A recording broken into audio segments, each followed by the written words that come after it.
All right मंडळी, so आज परत एकदा मी आणखीन एक सिनेमाचा रिव्ह्यू घेऊन आलेले आहे, ज्या सिनेमाचं नाव आहे #तदैव लग्नम.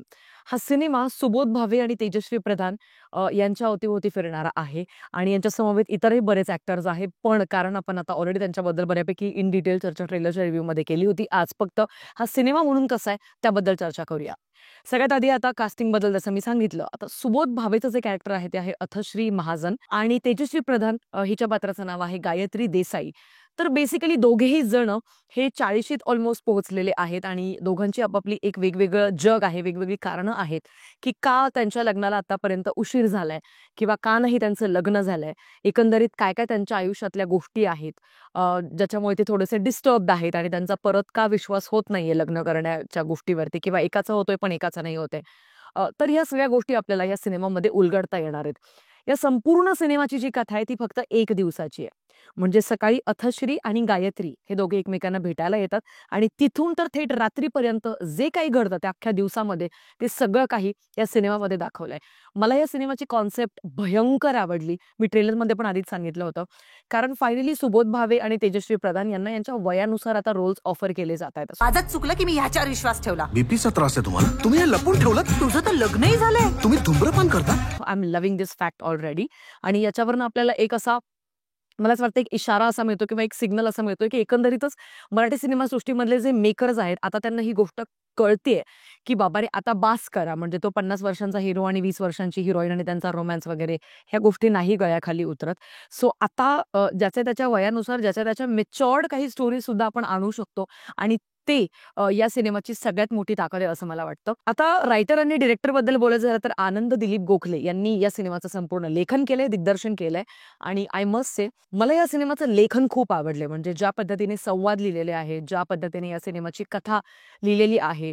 तुम्ही EMI भरता आई वडिलांच्या प्रेमाचा असं नाही वाटत आहे तुम्हाला? तू का काठावर उभा राहून बोलतोयस? तुम्ही कर्ज असल्यासारखं त्याचं ओझं का घेताय? स्क्रीन प्ले कुठेच तुम्हाला बोरिंग नाही जाणवत आणि कुठेच तुम्हाला बोर नाही होत बेसिकली. यु नो कारण का संपूर्ण एका दिवसात तुम्ही खूप जास्त पण गोष्टी इन्व्हॉल्व नाही करू शकत. अदरवाईज ते खूप ड्रॅमॅटिक वाटेल. सो तुम्हाला अगदी मोजक्याच गोष्टी त्या अख्ख्या दिवसामध्ये अगदी घालायच्या आहेत. पण त्याच्या अवतीभोवती घडणाऱ्या छोट्या मोठ्या गमती-जमती फार सुंदररित्या गुंफलेल्या आहेत डिरेक्टर आणि रायटरने. एकंदरीत मला आता या सिनेमाच्या काय-काय गोष्टी आवडल्या म्हणजे पॉझिटिव्ह ॲस्पेक्ट्सवर मी बोलणार आहे आणि सगळ्यात शेवटी मी कुठल्या त्या 2 गोष्टी आहेत ज्या मला अजिबात नाही आवडल्या या सिनेमाच्या त्याच्याबद्दल पण बोलणार आहे. सगळ्यात आधी पहिली गोष्ट या सिनेमाची अशी आहे जी खूप चांगली आहे ती म्हणजे अशी की आयुष्यातल्या ज्या मोठमोठ्या गोष्टी आहेत, खूप डीप ज्या गोष्टी आहेत ना, गंभीर गोष्टी त्या अत्यंत सोप्या शब्दात त्यांनी मांडल्या आणि खूप काळ लोटल्या. या पद्धतीचा सिनेमा आपण बघितलेला नव्हता. दुसरी अशी गोष्ट आहे की अख्ख्या सिनेमाचं नकार घंटा एवढंच एक गाणं आहे जे तुम्हाला थोडंसं एंटरटेन करतं. रोज नवी येते आणि जाते वाजवून घंटा, नकार घंटा. बाकीची गाणी नाही आहेत तितकी चांगली किंवा लक्षात पण राहणार नाही तुमच्या ती. संपूर्ण चित्रपट हा फक्त 2 तासाचा आहे आणि that was the bestest decision by the makers. कारण का ह्याला जर का अजून जबरदस्ती खेचलं असतं तर मग ते खूप रटावानं झालं असतं. चौथी गोष्ट या सिनेमाची कॉमेडी. बऱ्यापैकी एक 60 ते 70 ठिकाणी या कॉमेडी या संपूर्ण सिनेमातले जे पंचेस आहेत ते व्यवस्थित लँड होतात आणि तुम्हाला हसायला भाग पाडतात. तुला लग्न का करायचंय? तुम्हाला नाही करायचं? नाही. का नाही करायचं लग्न? आता ती सांगायला तू काय नवरा आहेस माझा? तुम्ही हो दिलं तर मी... पाचवी गोष्ट जी सगळ्यात महत्वाची ती म्हणजे या सिनेमाचा सेकंड हाफ. फर्स्ट हाफमध्ये तुम्हाला खूप पेशन्स ठेवावा लागणार आहे. आपण भात ज्या वेळेला लावतो कुकरमध्ये त्यावेळेला पहिल्या शिट्टीत तो शिजत नाही. तुम्हाला पेशन्स ठेवायला लागतो. काही कुकर्सचे 3 शिट्ट्या लागतात, 4 लागतात, 5 लागतात. पण तुम्हाला माहिती असते की थोडा पेशन्स ठेवला तर भात उत्तम शिजणार आहे आणि तुम्हाला सगळ्यांना मजा येणार आहे भात खाताना. अगदी तसंच हा जो सिनेमा आहे हा फर्स्ट हाफमध्ये तुम्हाला थोडासा पेशन्स ठेवायला लागेल. कॅरेक्टर एस्टॅब्लिशमेंट केलेलं आहे मेकर्सने. कॅरेक्टर सोबत तुमची मैत्री घडावी यासाठी एफर्ट्स दिसत आहेत आणि तुम्हाला ऍक्च्युली त्यांच्याशी मैत्री होते. अथश्री आणि गायत्री तुम्हाला तुमच्याच फ्रेंड सर्कलमधले 2 जण वाटतात आणि तुम्ही रमतात त्यांच्या आयुष्यामध्ये. महाजन महोदय, एतत् भवतः न शोभते. अहम भवंतम सत्यम वदामि. सबटायटल्स. सो सेकंड हाफ पासून जो सिनेमा पेस पकडतो आणि ज्या पद्धतीने कथा इकडे तिकडे अशी मस्त वळू लागते, ट्विस्ट अँड टर्न्स आहेत, सगळ्या गोष्टी आहेत, सरप्राइजेस आहेत, बरेच असे एलिमेंट्स आहेत जिथे तुम्हाला खूप जास्त इमोशनल फील होतं. तुम्ही थोड्या वेळासाठी रडाल सुद्धा, कारण हा सिनेमा इमोशनली खूप स्ट्रॉंग आहे आणि तुम्हाला एक वेगळ्याच विश्वामध्ये तो घेऊन जातो सेकंड हाफमध्ये. And I think that was the bestest part of this entire film. आणि सगळ्यात शेवटची आणि सगळ्यात मोठी पॉझिटिव्ह गोष्ट आहे सिनेमाची, की तेजश्री प्रधान आणि सुबोध भावे या दोघांना एकत्रित आणावं असं इथून मागे कधीच कोणाला का नाही सुचलं. ही जोडी पहिल्यांदा सोबत आली आहे, पण इतकी फ्रेश जाणवते आणि ट्रस्ट मी, तुम्हाला त्या दोघांवरती प्रेम जडतं. तुम्हाला त्या दोघांचं काम इतकं आवडतं, ते इतके कन्व्हिन्सिंग वाटतात अथश्री आणि गायत्री यांच्या भूमिकेमध्ये, की तुम्हाला जसं मी म्हणते ना, तुमच्या आयुष्यातलेच ते 2 व्यक्ती वाटतात आणि पहिल्या 5च मिनिटात ते तुम्हाला कन्व्हिन्स करून जातात, की येस, हा अथश्री आहे आणि ही गायत्री आहे आणि आता इथून पुढचं यांचं आयुष्य आपल्याला बघायचंय. सो मला एकंदरीत हा सिनेमा खूप आवडलाय. It's a must watch film. पण 2 निगेटिव्ह गोष्टी ज्या मला या सिनेमाच्या अजिबात नाही आवडल्या. या चित्रपटाचं जे डिरेक्शन आहे ना, ते खूप असं ओव्हर द टॉप आहे किंवा खूप त्याच्यामध्ये कॅमेरा अँगल्स आणि थोडी सिनेमॅटोग्राफी याच्यामध्ये खूप काही असं तुम्हाला एक्स्ट्राऑर्डिनरी असं काम नाही दिसत. अत्यंत नॉर्मल साध्या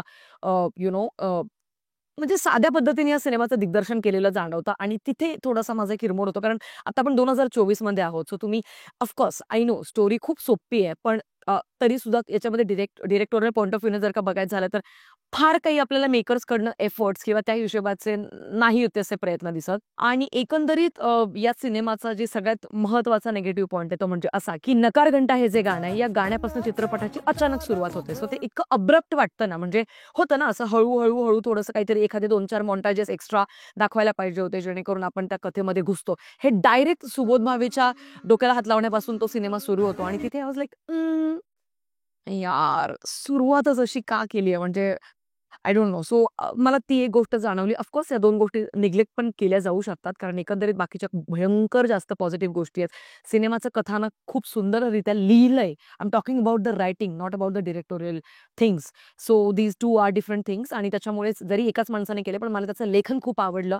डिरेक्शन तितकंसं नाही आवडलं. एकंदरीत मला हा सिनेमा खूप आवडलेला आहे. एक महत्त्वाची गोष्ट अशी, की हा सिनेमा ना फक्त सिनेमागृहातच नाही दाखवला जाणार आहे, तर हा नाट्यगृहांमध्ये सुद्धा काही विशिष्ट ठिकाणी दाखवला जाणार आहे आणि आय थिंक खूप सुंदर बाब आहे ही. एकंदरीत हा सिनेमा सगळ्यांसाठी मस्ट वॉच आहे आणि सरप्राइझिंगली मी आज ज्या सिनेमागृहात हा सिनेमा बघायला गेले होते, तिथे 75% ऑक्युपन्सी होती. आजी, आजोबा, मामा, काकू, आत्या, मावशी, लहान मुलं, आई-बाबा, आपल्या वयातली काही तरुण मंडळी, हे सगळे आलेले मला दिसले. जणू काही जत्राच भरली की काय असं वाटलं. आता कदाचित हा रविवार होता म्हणून असा फायदा त्या सिनेमाला झाला असावा, पण तरी पण इतकी ऑक्युपन्सी, तेही मराठी सिनेमासाठी बऱ्याच काळापासून मी पाहिली नव्हती. ऑफकोर्स धर्मरक्षकसाठी सुद्धा मी गर्दी पाहिली 2-3 ठराविक सिनेमांसाठी, पण फुलवंतीनंतर हा तो सिनेमा ज्यासाठी मला खूप जास्त गर्दी दिसली आणि हे बघून मजा आया।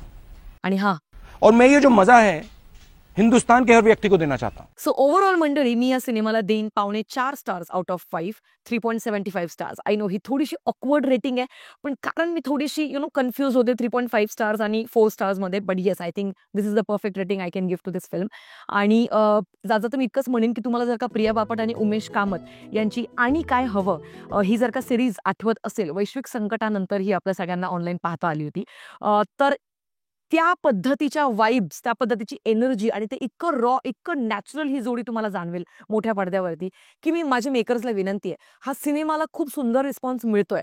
सो माझे आनंद गोखले जे डिरेक्टर आहे या सिनेमाचे आणि लेखक आहेत, त्यांना माझी अशी विनंती, की आम्हाला या सिनेमाचं ना एक्सटेंडेड व्हर्जन बघायला आवडेल. म्हणजे आता अथश्री आणि गायत्री या दोघांचं लग्न झालंय, तर मग आता इथून पुढे त्यांच्या आयुष्यात होणाऱ्या गमती जमती, कारण ट्रस्ट मी, ही जोडी पहिल्यांदा मोठ्या पडद्यावरती आपण बघतोय, खूप रॉ जाणवते, खूप नॅचरल जाणवते आणि संवाद मी म्हटलं ना, फार अलंकारिक वगैरे असे ड्रीमी वगैरे डायलॉग्स नाहीयेत. बाकी हे होतं माझं मत #तदैव लग्न या सिनेमासाठी आणि माझा अंदाज एकदम योग्य ठरलाय. हा cinema must must must watch आहे. बघायला विसरू नका, जवळच्या सिनेमागृहात आलेला आहे. भेटूया पुढच्या व्हिडिओमध्ये. तोपर्यंत काळजी घ्या. Peace out.